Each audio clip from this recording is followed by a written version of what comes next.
Now, as you remember from the first episode, I talked about a VHS tape that I was really obsessed with ever since I was a little kid, and that was the Welsh dub of Tomos the Tank Engine. It brought me some of the most memorable episodes on the tape, which were from the third series, including you-know-what. But other than that, something on Planet Plant Bach would unexpectedly air something I wasn't expecting, and you know just what it was when I first saw it when I was very little. Let's dive into it, shall we?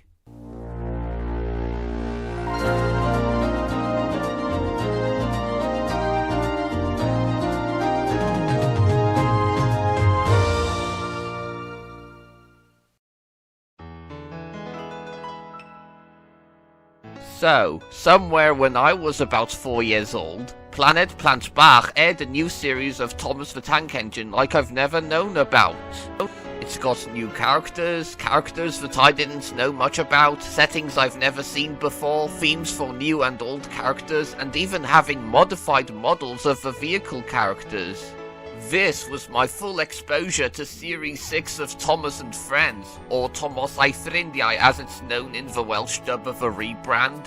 And while on the subject of that, there was a new trend of home video entertainment that took over VHS, and that was DVDs. An acronym for Digital Versatile Disc, these things were pretty new and modern at the time, having much better quality than VHS, unique looking menus that were new to this kind of technology, and there were even bonus materials like games, sing-alongs, behind the scenes features, and some sneak peeks.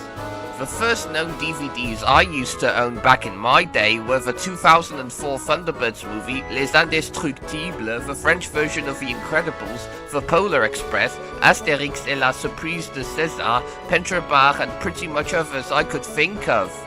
Anyway, back to the topic.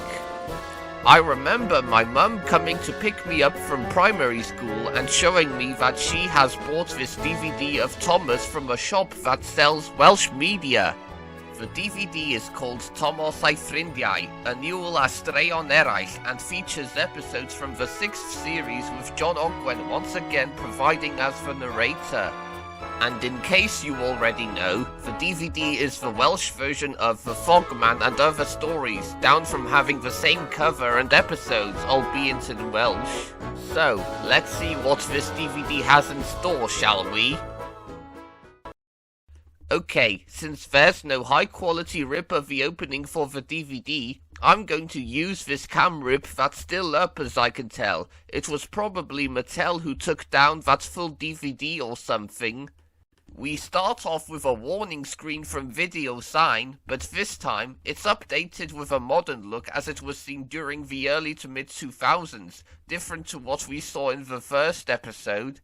We then see a logo of Hit Entertainment as that company first bought Tomos back in 2002 and open off with a DVD menu where... Oh, well that's certainly something.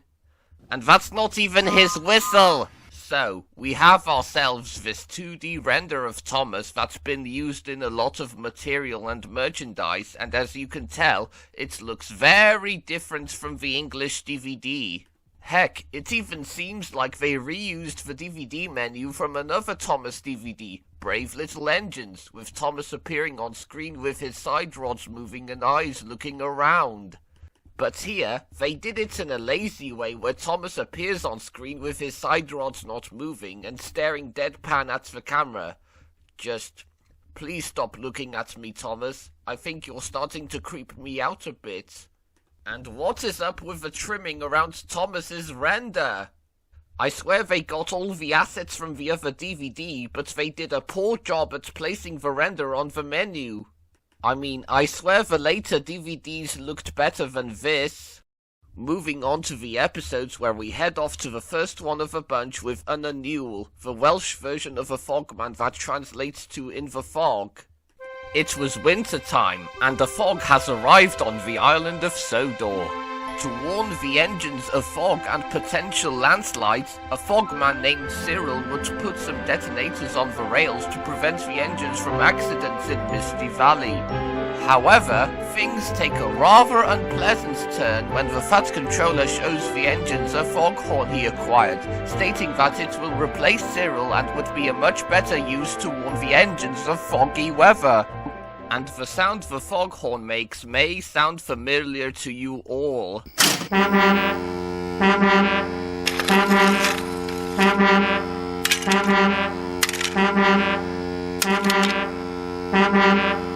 If you don't know already, the horn was used by Derek, who went unnamed in the series 5-episode Double Teething Troubles, Salty starting from Day of the Diesels, Mavis rolled in, shunted by Salty. Mavis in the very same season this DVD has episodes from, and especially from other shows, like in one episode of a Mr. Men show, I just might let you help me wash the car. and was used as Dunbar's horn from Chuggington. And go! Boy, talk about unnatural instincts. The engines have negative impressions about the foghorn, and Thomas is most heartbroken about Cyril being replaced. With the foghorn placed on a hillside in Misty Valley, one of the engines to be irritated by the sound is Percy, and just when he passed by, the vibrations of the foghorn caused the hillside to create a landslide, blocking the tracks and damaging the foghorn in the process. Thomas is seen taking a goods train and being unwarned of a fog, he crashes into a landslide. What's worse is that Toby and Henrietta are about to come along, having no idea of the accident, but with pure hope, Cyril comes in to stop the two from heading in any trouble. By placing a detonator on the rails, Toby luckily stopped right before the accident Thomas made. Thanks to Cyril's selflessness, the Fat Controller reinstated the Fogman to do his work again, and everyone is happy to hear this. So, what do I think of this episode?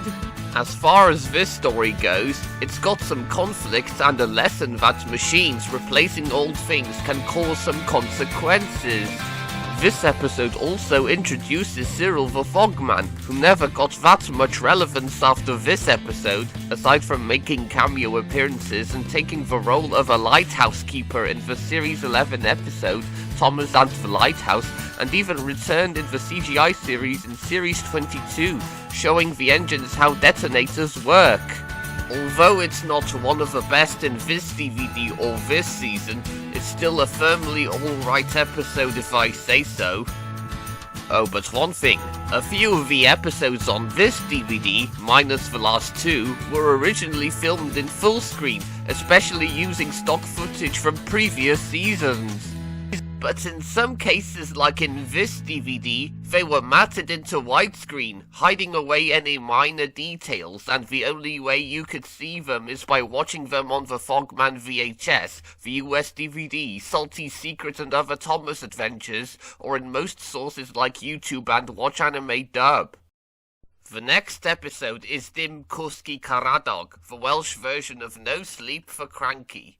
Brendam Docks is known to be as one of the busiest places on Sodor. With the crane having to work 24 hours a day with no rest, Cranky has never got a chance to take a break from loading cargo. One day, Cranky snaps at Salty for being late just as Bill and Ben arrive at the docks, teasing him and suspecting the crane might be lonely. Okay, right off the bat, who is this Salty Diesel and when did he come to the island? This is the second episode on the DVD, and we have a character who we don't know about. Well, to me anyway. So, Salty tells Bill and Ben a tale about a lonely lighthouse keeper from the Grand Banks as a comparison to Cranky's implied loneliness, which causes Cranky to lose patience and drop the pipes onto the tracks, knocking the shed over and trapping the engines in the docks. Wait, trapped? But what about the tracks from the warehouse that lead away from Brendam Docks? Shouldn't Bill and Ben reverse and leave away from the fallen shed, or is it too dangerous for them to reverse and head the other way around? I don't know, I feel like I've noticed a plot hole or something. Cranky is told off by the Fat Controller for his carelessness, and he and the engines have to wait until help is needed in the morning. Salty then goes on to the twins telling sea stories, ranging from powerful storms, daring rescues, and brave little ships, irritating Cranky so much. And this story Salty is telling right here is stock footage from an episode from the previous season, Cranky Bugs, where a tramp steamer infamously ran aground into the dockyard and toppling Cranky over. One of the few scenes from Tomos I was scared of.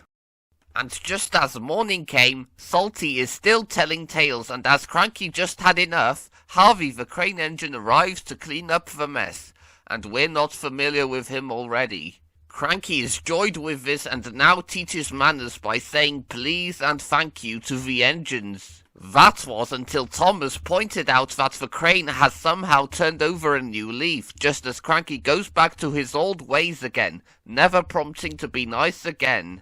So, this episode is focused on Cranky, and this was the first time I saw him appearing on television. Where the other time I know him was from a book that was adapted from the Series 5 episode, as part of the My Thomas Story Library series.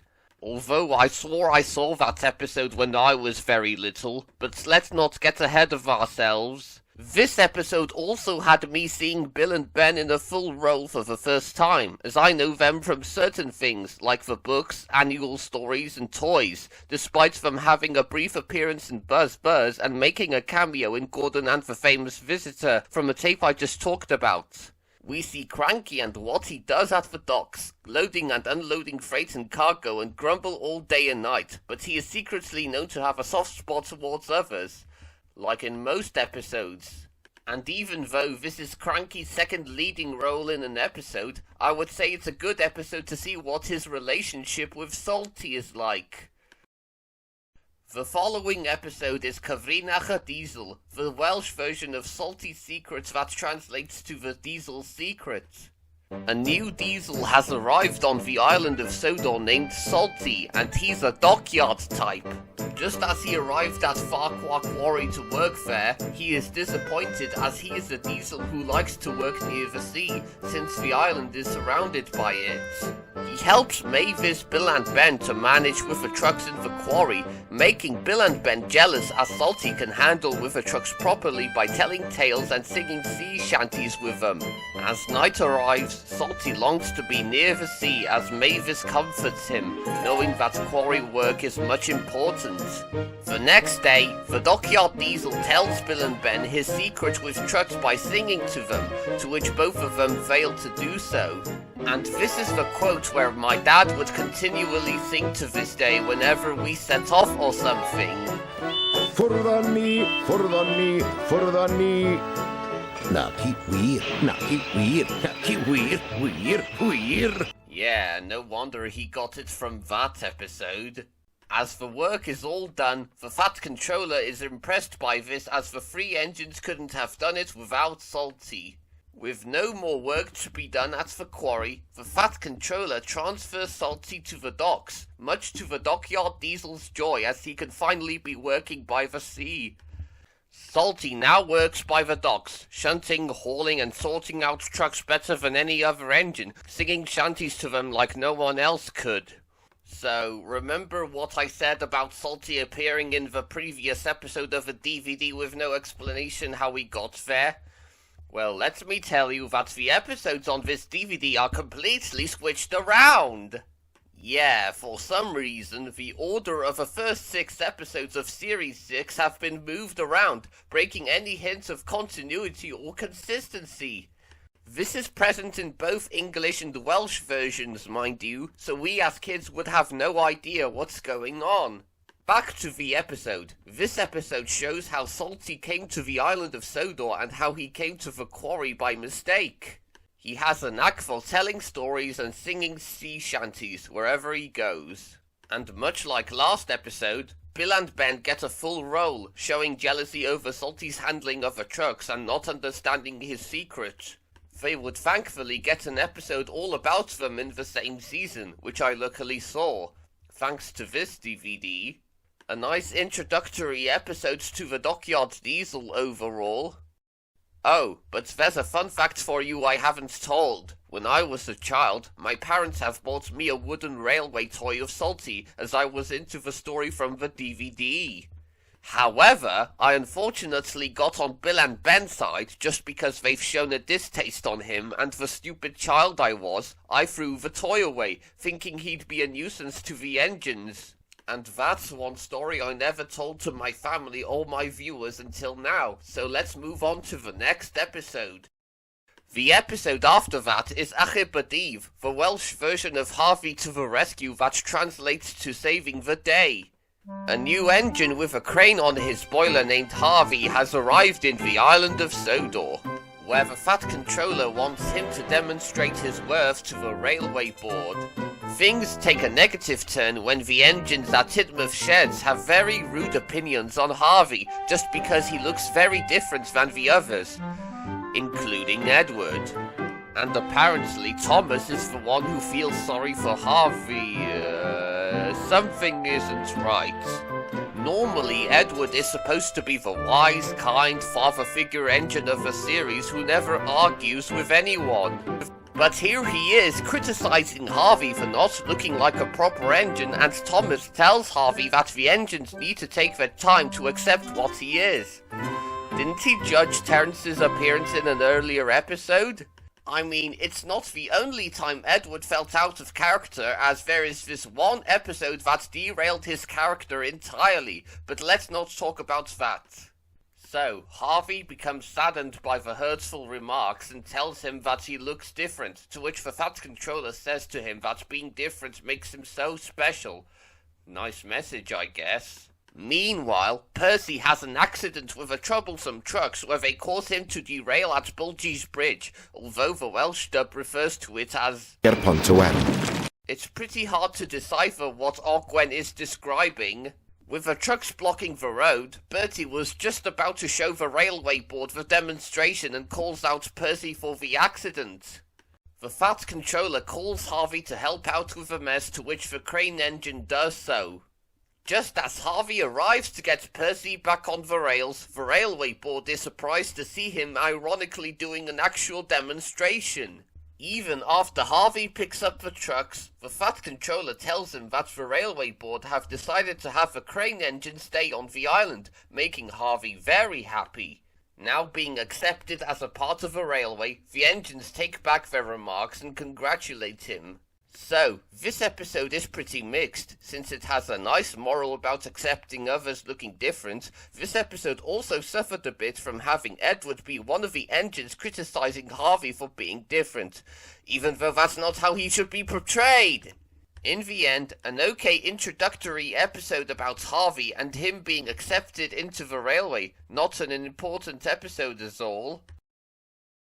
The next episode on the DVD is Diwrnod Diflas Harold, the Welsh version of A Bad Day for Harold the Helicopter that translates to Harold's Boring Day. So here we have an episode focused on Harold the Helicopter, where his main job is to look out for any danger up in the sky. His other job is that he delivers the mail, doing more so than Percy, which the Green Engine is very annoyed. One morning, Percy has made good progress delivering the mail, but gets stuck at a broken signal, lowered down for danger. Harold then has given the job to take the mail for Percy, much to the little saddle tank engine's disappointment. As the mail is being loaded in a net, Harold demands to the workmen to put all the mail bags in the net so he could work quicker, and not being a slow coach like Percy. The workmen do so, and Harold ascends from the ground with the mail, but the signal suddenly becomes fixed and Percy tries to call out Harold, but the helicopter ignores him. Trouble laid ahead as the weight of the heavy net cannot hold Harold any further as the mail net gets stuck in a tree and Harold falls into a haystack. Shocked by this, Percy checks on Harold if there is any damage and the helicopter tells him to get some help. After getting out of a haystack, Harold is repaired and flying again, thanking Percy for helping him, now relying on engines if they need help. And yeah, that's what this episode's about. Another one of those Percy-Harold episodes where the two are rivals, with Percy one-upping Harold, but them sometimes helping each other. And this episode clearly demonstrates when Percy shows some concern when Harold crashes into a haystack and asks him if he's alright. And it's especially made clear in the end when Harold secretly thanks Percy for helping him. Like, good for you, Harold. There's nothing so nitpicky about this episode, so I'll just move on saying that it's a good episode revolving around Percy and Harold's dynamic. After that episode is Elizabeth, Cerbyd o Dras, the Welsh version of Elizabeth, the vintage lorry that translates to Elizabeth, vehicle of descent. In this episode, Tomos is pulling a special train to Brendam Docks, but because of a heavy load, his side rods break in the process. He stops at a disused shed, fearing there might be a ghost inside. Tomos's crew look inside the shed to find out that there's a vintage Sentinel lorry named Elizabeth who had been cheated for many years and not been out until now. With Tomos's fireman bringing some coal to her, Elizabeth is up and running again. Although she was quite snobby towards Tomos when she first saw him, the lorry then took off to the works to get new side rods for Tomos, with her struggling to climb up hills. With Tomos gaining new side rods, he sets off to the docks with his special load and arrives there at the perfect time. He was very late coming here and told the Fat Controller what had happened, and just when he was about to tell him about Elizabeth, the lorry showed up.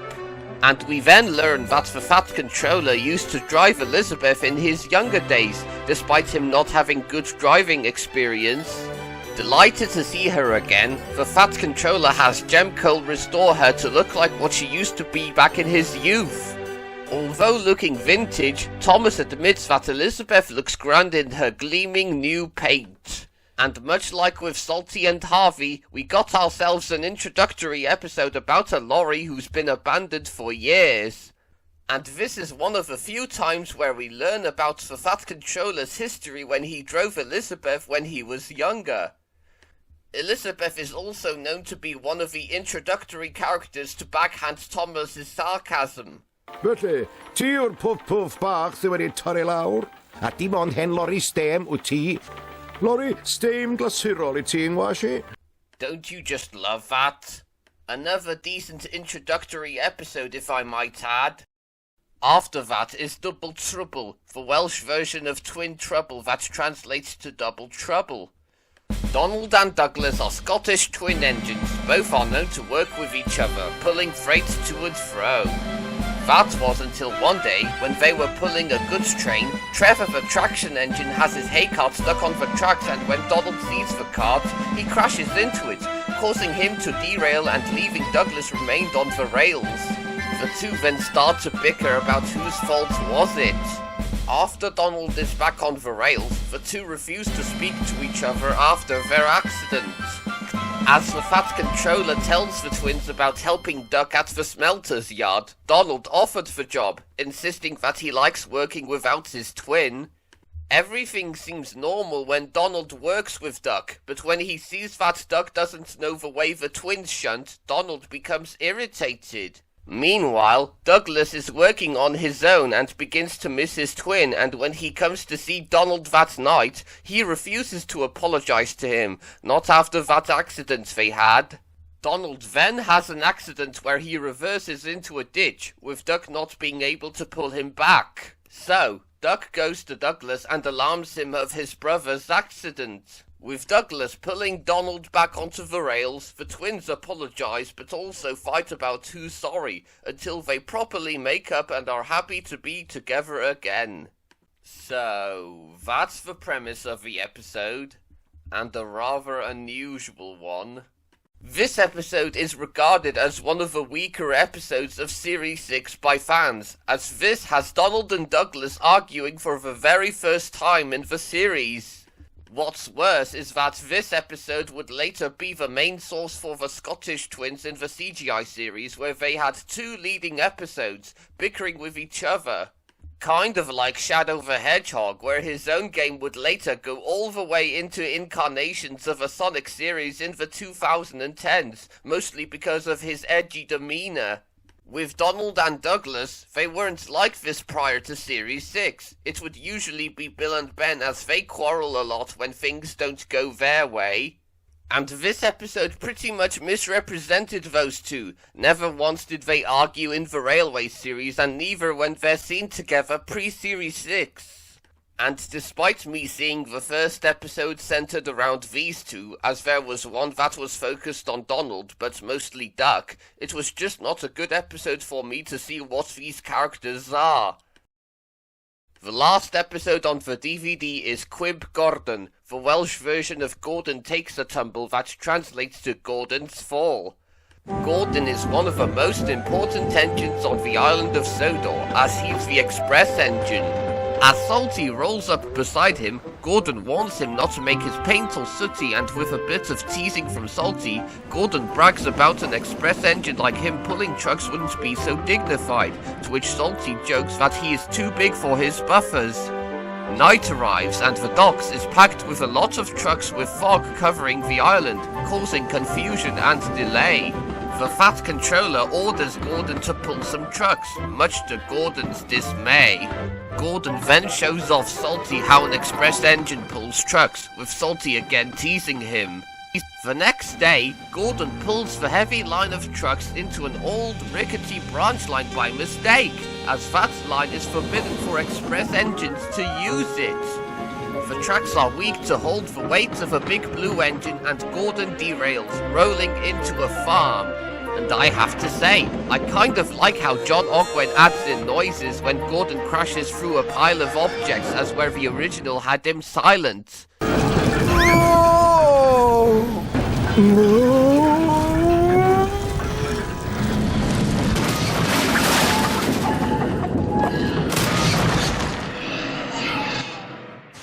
Gordon comes to a stop in a field, right in front of a scarecrow who looks suspiciously similar to Spud from Bob the Builder.